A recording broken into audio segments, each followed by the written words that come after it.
Ronald Reagan was without a doubt the greatest president our nation has ever had. Many will point to early leaders like Washington or Lincoln when the issue of the greatest president is brought up. While these presidents were great, they didn't have the multitude of modern issues that Reagan did. Not only that, but the legacy of these presidents has been greatly magnified by revisionist historians ever since. Most after these will point to FDR as our greatest president. He was elected 4 terms after all. But what they seem to forget was the worsening depression that finally ended with the start of U.S. involvement in World War II, or that killed over 60 million people and caused the deaths of 419,000 Americans. This war wasn't caused by FDR, not even by a long shot, but the U.S. involvement in the war was largely directed by his presidency. So while he may be a victim of his circumstances, he still wasn't the greatest president ever.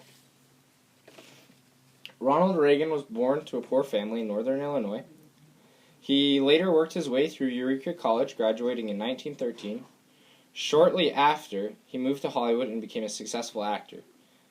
After starring in a few major productions, he was twice elected as the president of the Screen Actors Guild.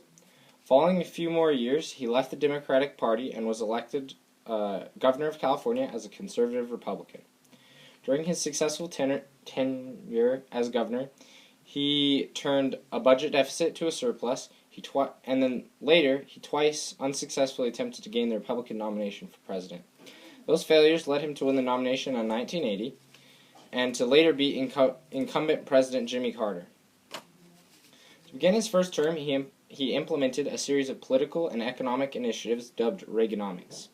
These supply-side policies used tax cuts, deregulation, and a reduction in spending to reduce inflation from 12.5% to 4% and maintain an average real GDP growth of 3.4% over the course of his presidency.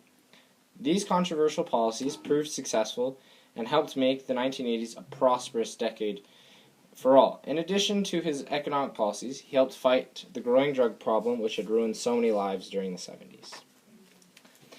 His second term began with a landslide victory in 1984, achieving the greatest electoral college victory in modern history.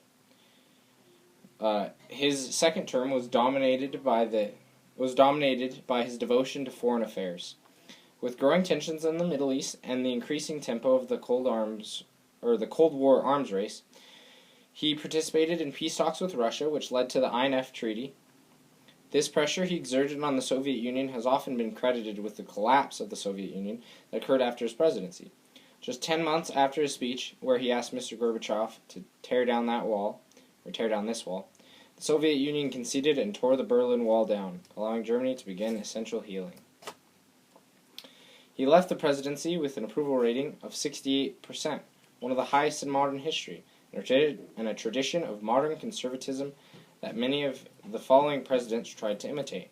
While not considered the greatest president by many historians, I think the amount of success he enjoyed during his presidency and the lasting mark he left on our nation provide more than enough evidence to prove my case.